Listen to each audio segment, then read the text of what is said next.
உன்னோட இறுதி மூச்சை எடுக்கணும்னா கூட யமன் குலதெய்வத்துக்கிட்ட அனுமதி பெறாம உங்களோட இறுதி மூச்சை கூட அந்த உயிரை கூட யமனால எடுக்க முடியாது. அப்ப அதனால அந்த அருமை பெருமைய குலதெய்வத்தோட அருமை பெருமைய நீங்க தெரிஞ்சுக்கங்க. இது இப்போ சமீபத்தில இப்போ இருக்கவங்களுக்கு இந்த ஒரு விஷயமே வந்து அஜித்குமார் ஃபேன்ஸ்க்கே பல பேருக்கு இந்த குலதெய்வத்தோட வழிபாடு தெரியாம இருக்கலாம்.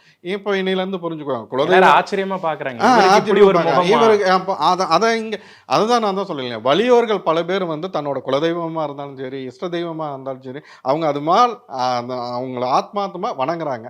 அதையே வந்து எளியோர்கள் பல பேர் மறந்துட்டீங்க. அதனால தான் எப்பவுமே இப்ப குலதெய்வங்கிறது யார்?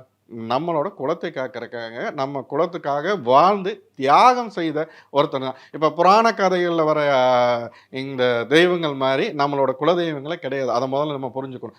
நம்ம மானிட பிறப்பா நம்ம வாழ்ந்து நம்மளோட குலத்த காக்கிறதுக்காக தியாகம் செய்த அவங்க தான் வந்து இந்த குலதெய்வம்.